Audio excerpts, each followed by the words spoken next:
अगर स्वास्थ्य विभाग प्राइवेट हाथों में चला जाएगा तो गरीब इलाज कहां कराएगा? जो एम्बुलेंस चलाई गई थी 108, 102 और जो बहुत मेडिकल चीजों से इक्विप्ड एम्बुलेंसेस थी, आखिरकार समय पे क्यों नहीं पहुंच रही हैं? आप फोन करते रहिए, एम्बुलेंस पहुंचेगी नहीं पहुंचेगी कुछ पता नहीं है। कई मरीज दम तोड़ देते हैं अस्पताल पहुंचने से पहले। अगर सरकारी, चाहे लोहिया इंस्टीट्यूट हो, चाहे पीजीआई हो, चाहे केजीएमयू हो, चाहे बलरामपुर हो, इसकी ओपीडी तो आपको पता है, लेकिन कभी प्राइवेट नर्सिंग होम, हॉस्पिटल्स की ओपीडी देखोगे तो आपको दुख होगा कि पूरे उत्तर प्रदेश का, खासकर ईस्टर्न यूपी का पूरा का पूरा मरीज भागता चला रहा है लखनऊ की तरफ। और कई बार हमने देखा है, हम लोगों ने खुद सिफारिश की है, कहते हैं पीजीआई में बेड दिलवा दो, और पीजीआई में अगर बेड नहीं मिलता तो मेदांता में दिलवा दो। क्या प्राइवेट अस्पताल में इलाज हो पाएगा? प्राइवेट लोग सरकार से डरते हैं। ये मेदांता हॉस्पिटल जो आप लखनऊ में प्राइवेट देख रहे हैं, आप अगर किसी की देन है तो वो नेताजी और समाजवादी सरकार की देन है, किसी और की देन नहीं है। अगर नेताजी जमीन न दिलवाते, और जो आपको टाउनशिप दिखाई दे रही है, हाईटेक सिटी दिखाई दे रही है, वो नेताजी की देन है। ये जो आपको टाउनशिप बड़ी वाली दिखाई दे रही है, बहुत सारे इन्वेस्टर्स को जिसको आसपास आप दिखा रहे थे कि लैंड बैंक है हमारे पास, ये कुछ है, ये हाईटेक सिटी का कॉन्सेप्ट, हाईटेक सिटी की प्लानिंग अगर किसी के समय आई है तो वो नेताजी के टाइम पर आई थी। वही आपको दिखाई दे रही, वहीं पर मेदांता है। बगल में लुलु मॉल, नेता सदन गाड़ी में बैठ करके जा रहे थे, और प्रदेश को अच्छा लगता अगर स्टीयरिंग आपके हाथ में होता। आप स्टीयरिंग पे नहीं थे, आप बगल में थे। लुलु मॉल वो समाजवादियों की देन थी, उसकी वजह से लुलु मॉल लखनऊ में दिखाई दे रहा है। प्रदेश का स्टीयरिंग था ना क्या? एक मॉल बना, अध्यक्ष महोदय क्या हुआ? अध्यक्ष मैं सुन नहीं पाया। प्रदेश का पूरा स्टीयरिंग वो संभाल रहे हैं। नहीं, मैंने अध्यक्ष महोदय गलत नहीं कहा। अध्यक्ष महोदय, मैंने ये कहा कि बगल में ना बैठे होते और स्टीयरिंग खुद रखे होते हाथ में, तभी तो इनको इकोनॉमिक एडवाइजर बता रहा है कि 34% ग्रोथ रेट हो जाएगी, और डिलॉयट हायर करना पड़ रहा है आपको, 200 करोड़ रुपए देने पड़ रहे हैं। आपको 200 करोड़ नहीं देने पड़ते।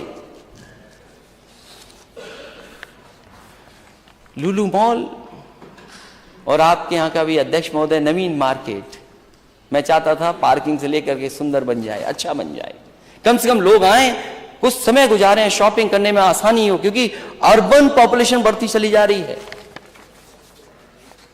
इसलिए अर्बन सेंटर्स भी बने। समाजवादियों की कोशिश थी कि अर्बन सेंटर बने।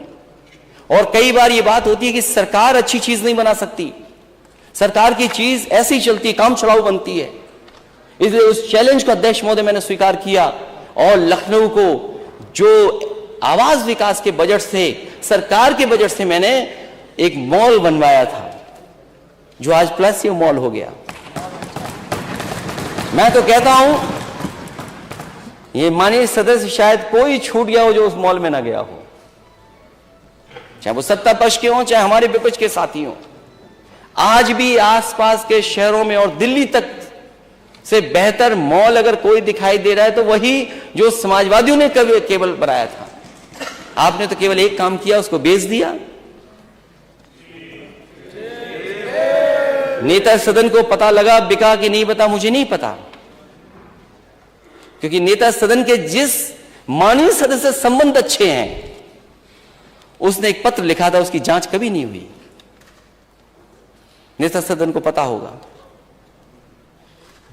अध्यक्ष महोदय नेता सदन के सबसे प्रिय माननीय सदस्य,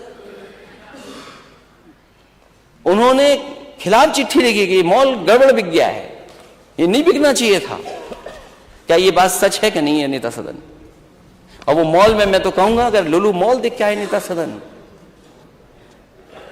मैं कहूंगा नेता सदन से, जो मॉल बिक गया है, अब आपका सरकार का नहीं बचा है, उस मॉल को भी कभी देख करके आइए। और जब देख करके आएंगे तो आपको लगेगा कि हां, जिसने इस कॉन्सेप्ट को तैयार किया होगा, जिसने इसमें आर्किटेक्ट को सेलेक्ट किया होगा, जिसने इसमें प्लानिंग की होगी, उस व्यक्ति में जरूर थोड़ी बहुत बुद्धि रही होगी।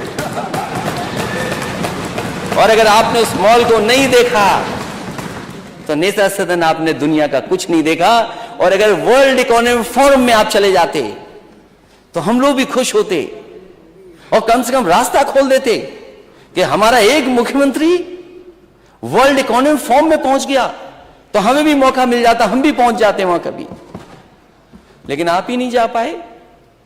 ये अखबारों में मैंने पढ़ा था कि आपको जाना था। और मैं अध्यक्ष महोदय यकीन से कह सकता हूं कि अगर नेता सदन भी दावोस पहुंच गए होते वर्ल्ड इकोनॉमिक फोरम में स्विट्जरलैंड में, तो ये जो 34 लाख का आपको आंकड़ा दिखाना पड़ रहा है, ये 34 लाख आंकड़ा नहीं होता, ये हो सकता 50 लाख करोड़ का पहुंच जाता। आप नहीं जा पाए, हमारे उत्तर प्रदेश को घाटा हो गया। कितना बड़ा घाटा हो गया। मुझे उम्मीद है कि अगली बार आप जरूर जाएंगे। और हेल्थ का बजट था 44,387। ये क्या वजह है कि बजट तो ऐसा दिखाते हैं आप कि ये बजट है और खर्च कितना हुआ है 21,000। आधा नहीं खर्च कर पाए आप बजट। तभी हमारे माननीय उप मुख्यमंत्री परेशान होते हैं, क्यों छापा मारते हो? छापा मारिए वित्त मंत्री के यहां पर। अध्यक्ष महोदय छापा मारे अस्पतालों में, पैसा रखा वित्त मंत्री पर, क्या छापा मारते हो आप? ये लगता आप सही जगह छापा नहीं मार पा रहे हो, क्यों छापा मारते हो?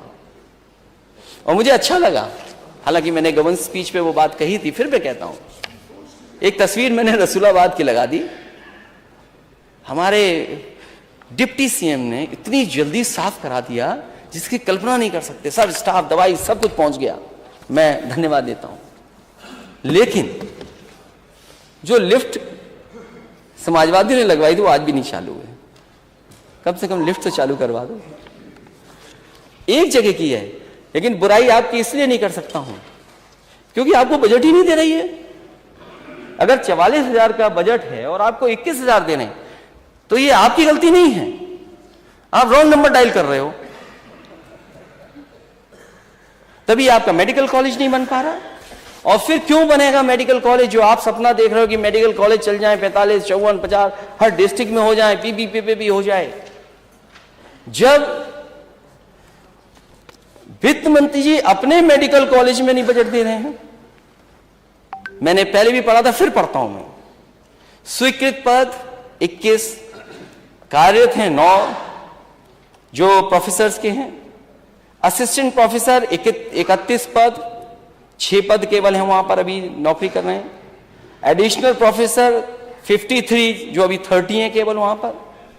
सीनियर रेजिडेंट 36 जिसकी स्वीकृत पद हैं, और 18 ही आपने किया है कुछ। इसी तरह जूनियर रेजिडेंट, तो ये तो एक जगह का है, एक मेडिकल कॉलेज का है। और अगर 45 मेडिकल कॉलेज का निकलवाएंगे तो आज जगह ही जगह है वहां पर। क्यों रोक रहे हो आप? क्यों नहीं बजट दे रहे? क्यों नहीं पदों को भर रहे हैं आप? यही हालत आजमगढ़ की होगी, यही हालत अंबेडकर नगर की होगी, यही हालत केजीएमयू की है। पीजीआई का छोड़ के जा रहे हैं आपके। अगर आपको कंपटीशन करना है, अपने प्रोफेसर्स को रोकना है, अच्छे डॉक्टर्स को रोकना है, तो बजट आप खाली ले जाने, आप बजट बढ़ाइए। जो सुविधाएं दी हो पुरानी सरकार ने, उससे बेहतर सुविधाएं दीजिए। कैंसर मेडिकल इंस्टीट्यूट शिलान्यास किया, बन करके तैयार हो गई, सरकार ने नाम बदल दिया, कोई हमें दिक्कत नहीं उससे।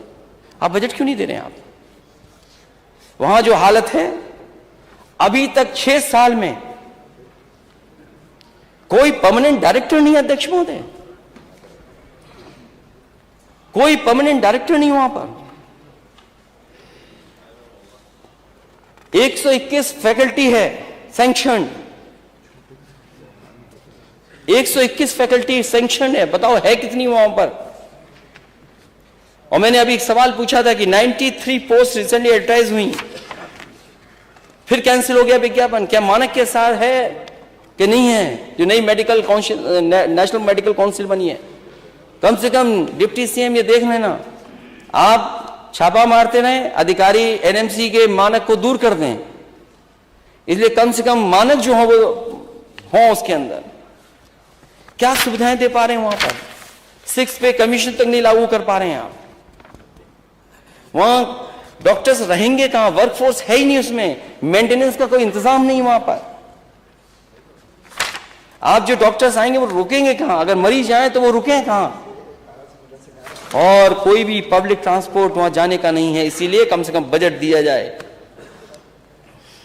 और अगर बजट खर्च नहीं होगा तो आखिरकार उत्तर प्रदेश को 36 जो उम्मीद कर रहे हैं कि हमारी ग्रोथ रेट ये होनी चाहिए, वो नहीं हो पाएगी।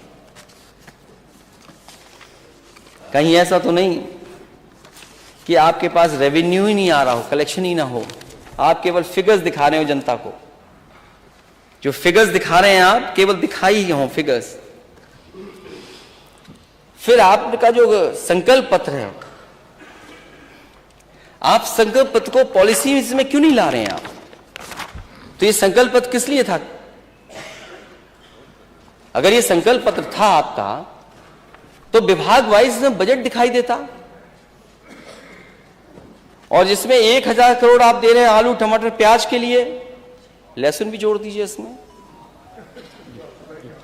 बात पूरी हो जाएगी। क्योंकि कई हिस्सों में लहसुन भी बहुत खरीदा जाता है। इसलिए उम्मीद करता हूं मैं, जो आप 1000 करोड़ का आप बता रहे हैं कि बजट रखा जाएगा इन फसलों को खरीदने के लिए, इनके लिए क्या करेंगे आप? 10 लाख रोजगार, स्वरोजगार। और जब डाटा सेंटर आप बनाएं, डेटा सेंटर बनेगा, कॉलेज जाने वाली हर महिला को मुफ्त स्कूटी मिलेगी। इस बजट में है? चुनाव तो इसी वर्ष है कि अगली वर्ष है चुनाव? तो अगले वर्ष होगा अध्यक्ष महोदय। और काशी, मेरठ, गोरखपुर, बरेली, झांसी और प्रयागराज में मेट्रो बनेगी। 6 साल में तो नहीं बनी। ये आपका संकल्प पत्र है, ये मेरा पत्र नहीं है, ये मैं अपनी तरफ से नहीं जोड़ रहा हूं। अगर आप बजट दे रहे हैं तो काशी के लिए हर बार बजट देते हैं, गोरखपुर के लिए हर बार बजट देते हैं आप, मेरठ, बरेली, झांसी और प्रयागराज, इसके लिए मेट्रो कब बनेगी? लैपटॉप भूल जाइए, केवल स्मार्टफोन मिलेंगे, टैबलेट भूल जाइए आप। क्या टैबलेट के लिए बजट है? तो बजट आपके पास है और बजट आप खर्च नहीं कर पा रहे हैं, तो कम से कम जो संकल्प पत्र में आपने घोषणाएं की हैं उसके लिए शामिल कर लें।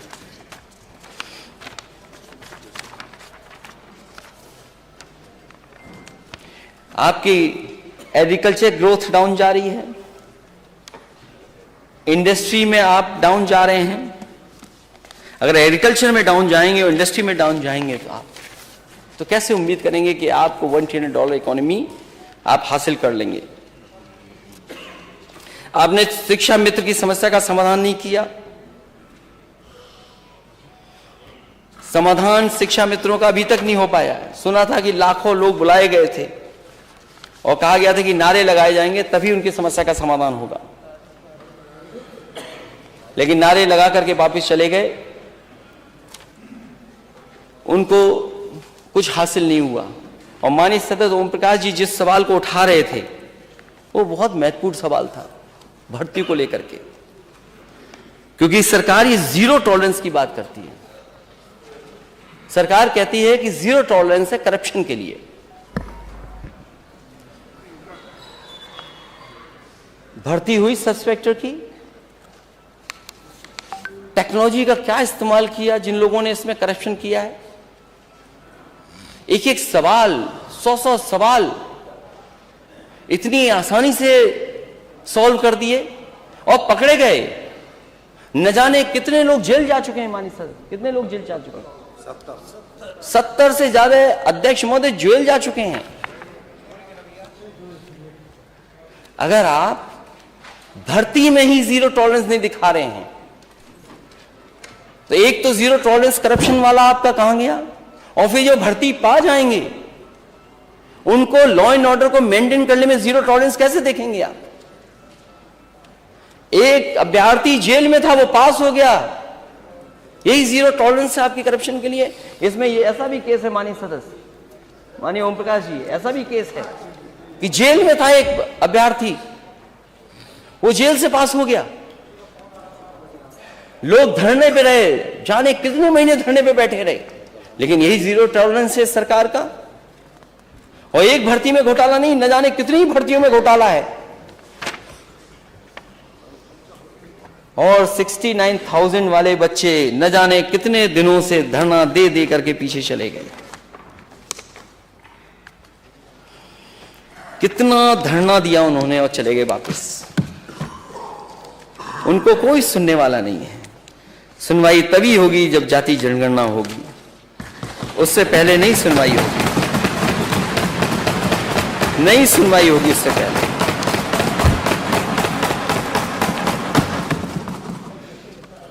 अध्यक्ष महोदय, वो बात मैं फिर रिपीट करूं, क्योंकि जितने भी हमारे माननीय सदस्य यहाँ बैठे हैं और उस तरफ भी जो होंगे, इसमें बहुत सारे ऐसे लोग हैं जो जाति जनगणना चाहते हैं। और बिना जाति जनगणना के अध्यक्ष महोदय सबका साथ सबका विकास संभव नहीं है, कभी संभव नहीं हो सकता।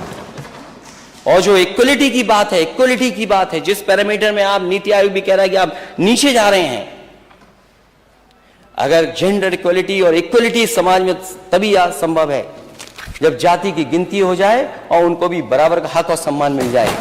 मुझे याद है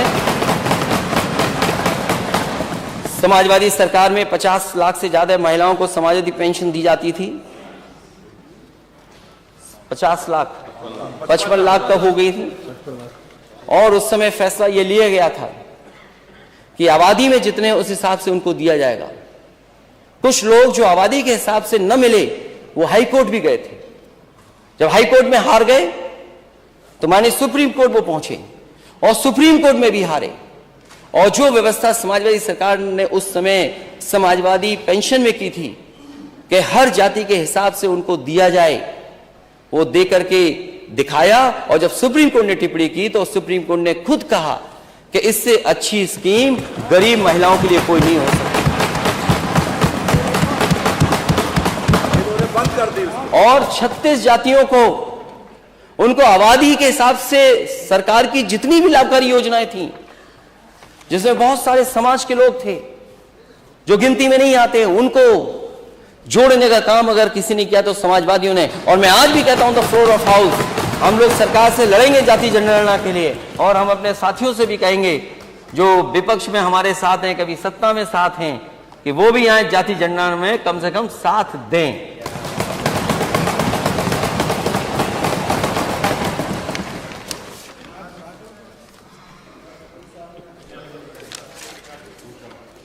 अध्यक्ष महोदय,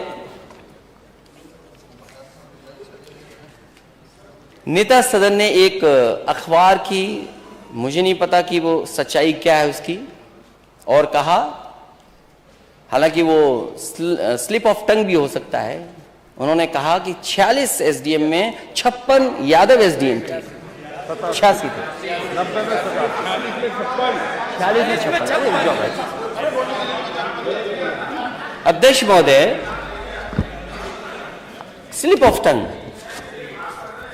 स्लिप ऑफ टंग हुआ था नेता सदन से।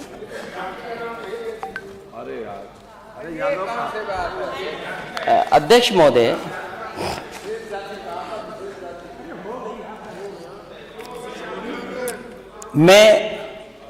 अध्यक्ष महोदय, नेता सदन ने एक अखबार की कोई कटिंग लाई और यही मैं मान लेता हूं कि विशेष जाति, लेकिन क्योंकि सदन में उस तरह की भाषा नहीं इस्तेमाल होती है जो बाहर होती है। जो बाहर कहा गया वो दूसरी बात थी, वो हमारे सदस्य इस तरफ के भी जानते हैं, उस तरफ के भी जानते हैं, और जो लॉबी में बैठे हैं वो लोग भी जानते हैं, और पूरा प्रदेश जानता है इस बात को, क्या उंगली उठाई गई थी। अध्यक्ष महोदय, मैंने उम्मीद की थी कि नेता सदन की तरफ से वो टेबल कर देते सूची, लेकिन अध्यक्ष महोदय अभी तक टेबल नहीं की गई है सूची। और अगर टेबल हो जाए सूची तो कम से कम ये सदन और पूरा प्रदेश जान ले कि आखिरकार क्या उस समय किया गया था। जो एसडीएम की भर्ती में कौन कितनी बिरादरी के थे। अध्यक्ष महोदय, जो मेरी जानकारी के हिसाब से है, हालांकि जातियां आप नहीं पढ़ सकते हैं, अगर आप अनुमति दें तो मैं पढ़ सकता हूं। कोई जरूरी ना हो तो ना पढ़िए। हाँ जी अध्यक्ष महोदय। आवश्यक नहीं हो तो मत पढ़िए। नहीं, वो जरूरी इसलिए है क्योंकि आरोप लगता है और क्योंकि उन्होंने अपनी बात को सच करने के लिए, साबित करने के लिए, हमारे विपक्ष के साथी, सत्ता में मानूं विपक्ष में मानूं आपको? विपक्ष में। अभी खड़ा होऊंगा तो बताऊंगा कि सत्ता में हूं कि विपक्ष में। 2011 में ये हमारे जो माननीय सदस्य हैं ये घूमते रहते हैं।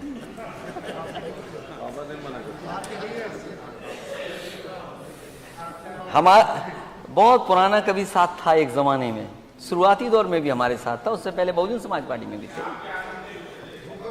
2011 में जिसका आरोप लगा था, सदन में जो प्रेस नोट पढ़ी गई थी, नेता सदन अगर रखना चाहें, आप टेबल करना चाहें तो मैं क्यों पढ़ूं? आगे बढ़िए, पढ़ दीजिए। आगे बढ़िए। जो आरोप लगा कि 2011 में 46 में 56, तो ये मैं मानता हूं कि नेता सदन से स्लिप ऑफ टंग हुआ। 46 में 56 कुछ इस तरह का स्टेटमेंट था। अरे अध्यक्ष महोदय, वो वीडियो ऑनलाइन है, ये मैं नहीं कह रहा हूं, वीडियो ऑनलाइन है। आज हम कुछ कहना चाहें वो नहीं हो सकता। नेता सदन जानते हैं, आपने दोबारा नेता सदन का भाषण नहीं पढ़ा, डांट पड़ेगी आपको घर जाकर के। उस स्लिप ऑफ टंग हो सकता हो गया हो। जो टोटल भर्ती एसडीएम की उस समय हुई थी वो 30 थी, जिसमें मात्र यादव एसडीएम 5 थे, जिसमें और बिरादरी के हैं, मैं नहीं पढ़ना चाहता हूं। एक 7 थे और एक 3 थे, और पूरी सूची मेरे पास नहीं है, लेकिन सरकार सूची जारी करे। 2012 में पीसीएस भर्ती में जो आरोप लगा वो यादव एसडीएम 4 थे, 2013 में 6 थे केवल। तो आखिरकार 2015 में 3 थे। मैं चाहूंगा कि नेता सदन और सरकार इस सूची को जारी करे। और अध्यक्ष महोदय, मुझे याद है, हाँ विशेषाधिकार तो बनेगा, सरकार जारी करे उस सूची को। इसीलिए हम सब लोग, और आपके हित में भी है, समाज के हित में भी है, कि जाति जनगणना होनी चाहिए और जाति के हिसाब से, आबादी के हिसाब से उन्हें हक और सम्मान मिलना चाहिए। यही बाबा साहब भीमराव अम्बेडकर जी का सपना था, यही संविधान का सपना है, यही डॉक्टर राममनोहर लोहिया जी का सपना था, यही नेताजी का सपना था और संघर्ष था, और यही सबका साथ सबका विकास है, यही राम राज्य, यही समाजवाद है कि जाति जनगणना होनी चाहिए। और अध्यक्ष महोदय, इस सरकार ने पिछड़ों को अपमानित करने के लिए जनगणना कराई थी कि क्लास 3, क्लास 4 में कितने कर्मचारी हैं। मैं उस समय सदन में नहीं था, हमारे विपक्ष के लोग जानते होंगे। और अध्यक्ष जी, सरकार के पास वो रिपोर्ट है। जिस तरह से और प्रदेशों में हो रहा है अध्यक्ष महोदय, अगर गणना हो रही, जाति जनगणना हो रही, हर स्तर पे हो रही है, तो ये सरकार उस आंकड़े से भागती क्यों है? उस आंकड़े को सामने रखे। और अगर आप जाति जनगणना के खिलाफ हैं, तो आप प्राइवेटाइजेशन के खिलाफ क्यों नहीं हैं? आप आउटसोर्सिंग के खिलाफ क्यों नहीं हैं? अगर अध्यक्ष महोदय, सरकार जाति जनगणना के खिलाफ है कि जातिवादी फैला रही व्यवस्था, तो आउटसोर्स व्यवस्था भी खत्म होनी चाहिए और हमारी सरकारी संस्थाओं की भी प्राइवेटाइजेशन खत्म होना चाहिए। यह समाजवादियों का हमारा पक्ष है।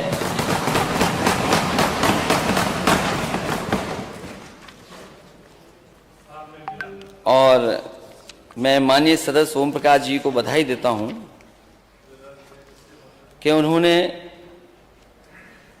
राष्ट्रीय कवि रामधारी सिंह दिनकर जी की कुछ पंक्तियां पढ़ दी और उन्होंने पंक्तियां ऐसी पढ़ी कि नेता सदन भी कुछ पंक्तियां ले आए। हालांकि हम लोग कवि नहीं हैं, लेकिन जब बजट में देखते हैं कि इतनी तुकबंदी है, इतने बड़े बजट में कम से कम जिस तरह आपने डिलॉयट हायर किया है, थोड़ा खर्चा कर देते, अच्छी लाइनें मिल जाती हैं आपको। क्या तुकबंदी वाली लाइनें लाए आप? और नेता सदन ने वो पढ़ी कुछ लाइनें, जिस पन्ने पर उन्होंने पढ़ा, एक पन्ना पहले क्यों नहीं पढ़ा आपने? हमें पढ़ाई बाद की क्यों करा रहे हो आप? इसी किताब से लिया होगा आपने।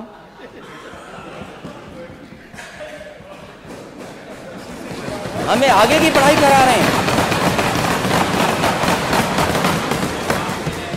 मैंने जो सवाल पूछा था जिस समय, अध्यक्ष महोदय, वो हम ही लोग महसूस कर सकते हैं कि जिस मुख्यमंत्री आवास में रहें, अगर दूसरा वहां जाए तो वो गंगा जल से धुलवाए। और मैं पूजा पाठ के लिए जा रहा था, किसी संत के बुलाने पे जा रहा था। मैं किसी संत के बुलाने पर गया था, मैं अपने आप पूजा के लिए नहीं गया था। वहां से जानबूझ करके, साजिश करके, रणनीति बना करके मेरा विरोध हुआ। गोमती के किनारे जब मैं पूजा के लिए एक संत के माध्यम से बुलाया गया, मैं गया। संत अपने स्थान पे ले जाना चाहते थे, लेकिन गवर्नमेंट स्पॉन्सर्ड लोग वहां पहुंच गए और काला झंडा दिखाया। अध्यक्ष महोदय, राजनीति में आओ तो काले झंडे से मत घबराओ, विरोध से। और मैंने पिछली बार भी उदाहरण दिया था नेता सदन आपको। कोई अगर काला झंडा दिखाता था मुझे, या जानकारी होती थी, आप पता कर लेना वो अधिकारी आपके साथ भी काम कर रहे हैं जो हमारे साथ अधिकारी काम कर रहे हैं। कोई नए अधिकारी भर्ती नहीं हो गए। मैं उनको बुलाता था, मैं कहता था समस्या क्या है ये बताओ आपको। आप जैसे मुकदमे नहीं लगाते। और आपने गवर्नमेंट स्पॉन्सर्ड रणनीति बना करके आपने काले झंडे लेकर के पहुंचाए और कहा कि आप पूजा पाठ नहीं कर सकते हो। मैंने कहा चाहे कुछ हो जाए, आज पूजा पाठ और संत से मिल करके जाऊंगा मैं। उन्होंने कहा कि अगर आप हवन करोगे तो आपको धोती पहननी पड़ेगी। मैंने कहा धोती नहीं लाया हूं, मैं धोती नहीं पहनूंगा, केवल संत से मिलूंगा मैं और परिक्रमा कर करके चला जाऊंगा मैं। जब मैं गया, परिक्रमा कर ली, परिक्रमा भी नहीं करने दे रहे थे। मैंने कहा अगर परिक्रमा पे अगर चल दिया हूं तो परिक्रमा होगी, और मैंने किया। उसके बाद में एक झोपड़ी जो बनी थी उस स्थान पे गया तो बहुत सारे करीब लोग भारतीय जनता पार्टी के और जहर उगलने वाले लोग हमें वहां दिखाई दिए। तो आपने एक पन्ना आगे पढ़ दिया।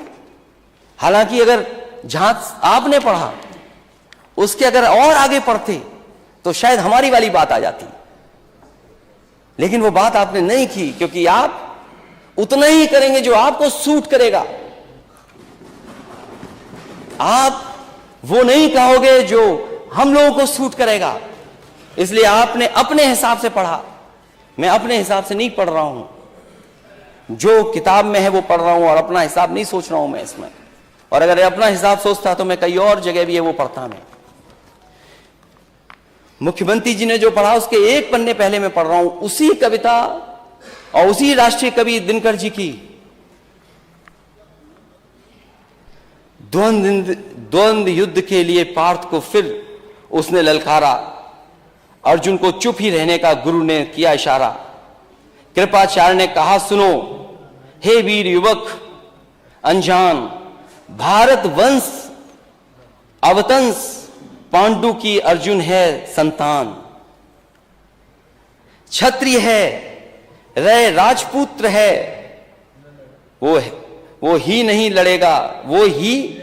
लड़ेगा, जिस तिस में हाथापाई में किस कूद पड़ेगा। अर्जुन से लड़ना हो तो मत गाहो सभा में मौन, नाम धाम कुछ कहो, बताओ कि तुम जाति के हो कौन। नाम धाम कुछ कहो, बताओ कि तुम जाति को हो कौन। जाति हाय री जाति, कर्ण का हृदय क्षोभ से डोला, कुपित सूर की ओर देखकर वीर क्रोध में बोला, जाति जाति रटते जिसको पूंजी केवल पाखंड, मैं क्या जानू जाति, जाति है वो मेरे भुजदंड। ऊपर सिर पर कनक छत्र, भीतर काले के काले, शर्माते हैं नहीं जगत में जाति पूछने वाले। सूत पुत्र हूं मैं लेकिन थे पिता पार्थ के कौन, साहस हो तो कहो ज्ञान से जाओ मत मौन। अरे पढ़ने नहीं आ रहा इसलिए कि ये किताब आज ही खरीदी है।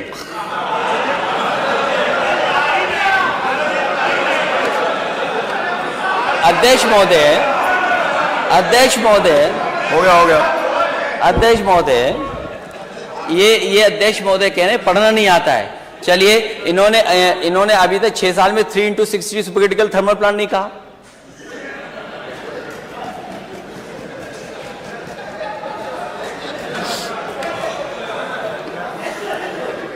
लगता है मुझे दोबारा पढ़ना पड़ेगा। अब आखिरी जो असली है अध्यक्ष महोदय, शांति। अध्यक्ष महोदय, मस्तक ऊंचा किए जाति का नाम लिए चलते हो, मस्तक ऊंचा किए जाति का नाम लिए चलते हो, पर अधर्मण्य शोषण के बल के सुख के पलते हो। अधम जातियों से थर थर कांपते तुम्हारे प्राण, छल से मांग लिया करते हो अंगूठों का दाम। वो ऊपर वाली तो इसलिए पढ़ दी क्योंकि नेता सदन ने पीछे पढ़ा था, आपने बाद में पढ़ा था। 16वें में क्या है और 15वें में क्या था। ये लड़ाई कोई आज की नहीं है, ये लड़ाई 5 लाख साल पुरानी है। और अध्यक्ष महोदय ये कह रहे हैं कि मैं पढ़ नहीं पाया। मैं कहता हूं सोने के पत्रे पे भी आप लिख करके दे दोगे तो मैं वो स्वीकार करने वाला नहीं हूं। और मैंने ये रामचरितमानस के बारे में नहीं पूछा था, मैंने कहा नेता सदन ये बताएं शूद्र क्या है। और यही शूद्र अगर ढाल ना बने आपके तो आप सत्ता में कभी नहीं आ सकते, कभी नहीं आ सकते। ये पढ़ने की बात कर रहे हो आप, इतिहास के पन्ने उठाओ आप। क्या आपका घर, आप घर में गए होगे तो गंगा जल से धोया होगा आपको? ये कहां का सिद्धांत है, आज के जमाने का क्या सिद्धांत है ये? एक बार दुनिया के एक हिस्से में 400 साल पहले एक साइंटिस्ट, एस्ट्रोनॉमिस्ट, इसमें तो नहीं पढ़ना पड़ रहा ना मुझे, साइंटिस्ट और एस्ट्रोनॉमिस्ट कहने में, गैलीलियो, उसने ये प्रूव किया कि सूर्य का चक्कर धरती लगाती है। चर्च को यह स्वीकार नहीं था क्योंकि चर्च ने यह कहा था कि धरती का चक्र सूर्य लगाता है, और उसे सजा मिली, सजा, उसकी जान चली गई। लेकिन वही देश, तरक्की करा समाज 400 साल बाद गलती स्वीकार किया कि उसने गैलीलियो को गलत सजा दी चर्च ने। क्या अध्यक्ष महोदय, नेता सदन ये बताएंगे कि शूद्र गलत है, कोई जान से पैदा नहीं हो सकता और किसी भी कभी आप गंगा जल से नहीं धुलवा सकते हो? बताओ आप शूद्र हो कि नहीं हो?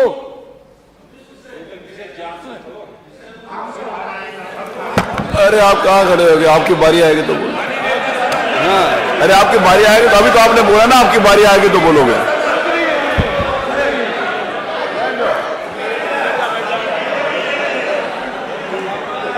ये हंसी बता रही है कि तुम हम साथ देने वाले हो, ये मुस्कुराहट बता रही है। किसी प्रेशर को मत मानना, इसीलिए जाति चाहते हैं।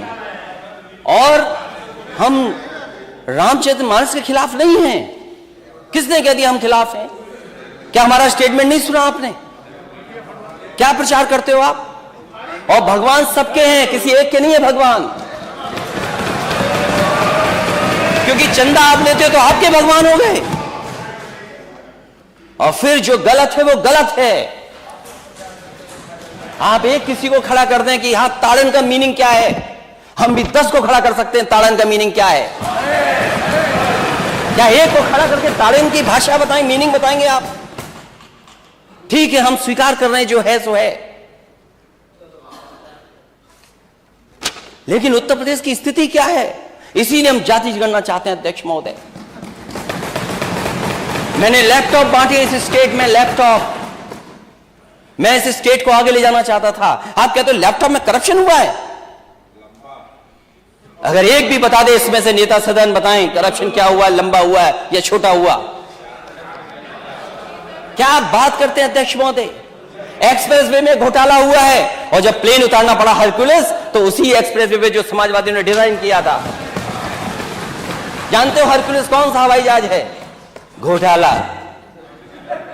हरक्यूलिस नहीं जानते ये कौन है? किसने डिजाइन किया? किसने डिजाइन किया वो हाईवे?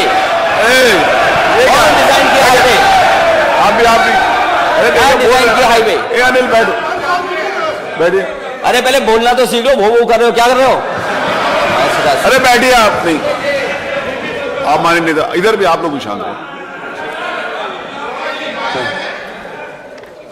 अभी पानी की जरूरत नहीं है, पानी पी लो पहले खुद। जासुर राज प्रिय प्रजा दुखारी, सो नृप अविस नरक अधिकारी। क्या गलत है इसमें? तो नहीं गलत पढ़ा, इसमें तो ठीक पढ़ा ना। आप तो रामचरितमानस को रिपीट कर रहे थे, आप इसको रिपीट कर दो आप। और वो जो पंक्तियां हैं उनको मैंने कहा था नेता सदन पढ़ के सुना दे। नेता सदन कहें वो किसी बात को बहस चल रही हो तो। इसलिए हमने पहले ही कहा कि हम लोग खिलाफ नहीं है। क्या है? जो गलत है वो गलत है। इसलिए इस प्रदेश को कहां ले जा रहे हैं आप? दुनिया के दूसरे देश घूम करके आए आप आए,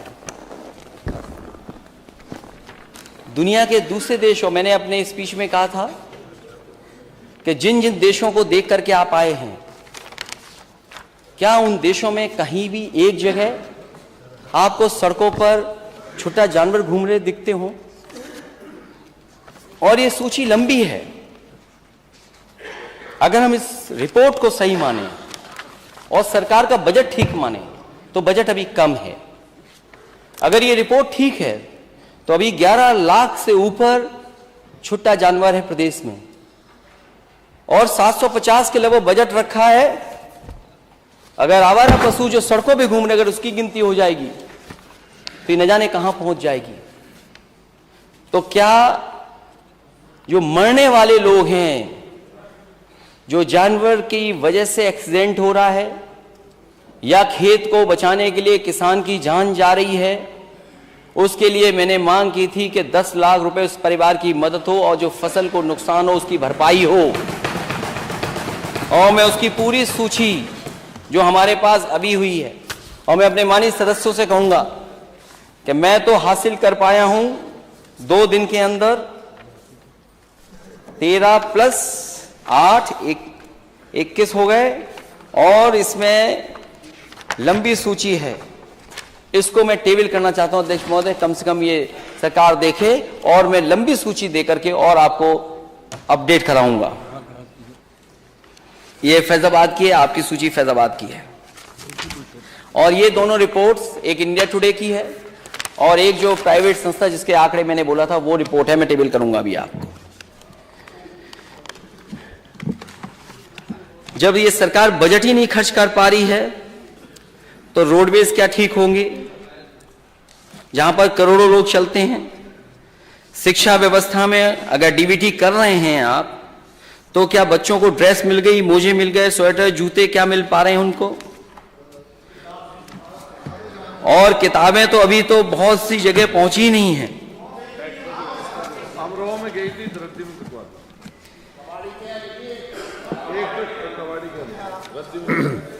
ये पूरे प्रदेश का हाल है, कोई एक जगह का नहीं है, पूरे प्रदेश का हाल है। इसलिए अध्यक्ष महोदय, अगर हम धार्मिक परंपराएं मानते हैं और रीति रिवाज को मानते हैं तो ये समय नहीं है उन बातों को कहने का भी अध्यक्ष महोदय कि उन रीति रिवाजों के बारे में मैं नेता सदन से पूछूं, क्योंकि वो परंपरा भी नहीं रही हैं। अगर किसी व्यक्ति को सम्मान दें, उसको लेकर के कहा जाए, जो बात नेता सदन की तरफ से आई थी, नेता सदन ने यही कहा था, वो एग्जैक्ट मुझे नहीं पता जो क्या कहा था आपने। इस तरह के विचार on the floor of house नहीं आने चाहिए, क्योंकि अगर किसी के पिता के बारे में कोई बोलेगा तो स्वाभाविक है दूसरा भी किसी के पिता के बारे में बोलेगा। अगर आप परंपराओं पे चलना चाहते हैं तो ये परंपरा आपको छोड़नी होगी, क्योंकि अगर परंपराओं पे ही बात होगी तो हो सकता है आपने भी बहुत सी रीति रिवाज नहीं मानी, वो ठीक नहीं लगेगा मैं कहूं, क्योंकि ऐसी शिक्षा मुझे नेताजी ने नहीं दी। और मैं मिलिट्री स्कूल में पढ़ा हूं, मिलिट्री स्कूल में ना, लेकिन अब फिर भी नेता अध्यक्ष महोदय फिर भी वो आवश्यक नहीं मान रहा है। कोई आवश्यक बहुत बहुत बोलना आवश्यक हो तो बोलिए। इसलिए बहुत अध्यक्ष महोदय, ये जो बजट है ये केवल मैंने जो तस्वीर दिखाई थी एमओयू हवा हवा में है, एमओयू हवा हवा में है, और जो आप ग्रोथ रेट पाना चाहते $1 ट्रिलियन इकोनॉमी की, वो हवा हवा में।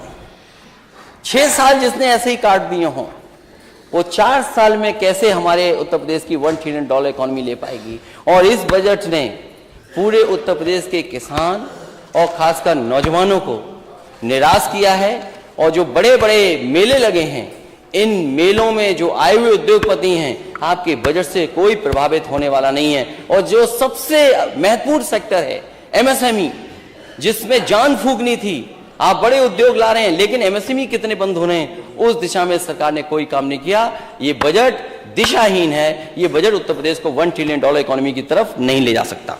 बहुत बहुत धन्यवाद अध्यक्ष महोदय। नेता अपना दल बोलेंगे, आप बोलेंगे रामनिवास जी। अभी सभी सम्मानित विधानमंडल दल के नेताओं को क्रम से बुलाऊंगा, फिर जो पुराना क्रम चल रहा था, इधर से 2 माननीय सदस्य बोलेंगे, विपक्ष से 1 माननीय सदस्य बोलेगा। तो अभी नेताओं के लिए 15 मिनट निर्धारित हैं, बाकी अन्य सदस्यों के लिए 7 से 8 मिनट निर्धारित हैं। तो ये डिबेट अभी चलेगी रात को, अभी अगले 6 घंटे और चलाएंगे 8:30 बजे तक, उसके बाद फिर निर्णय करेंगे कि उसको आगे बढ़ाएंगे। नेता अपना दल श्री सोनेलाल पटेल, श्री रामनिवास वर्मा जी। माननीय अध्यक्ष महोदय,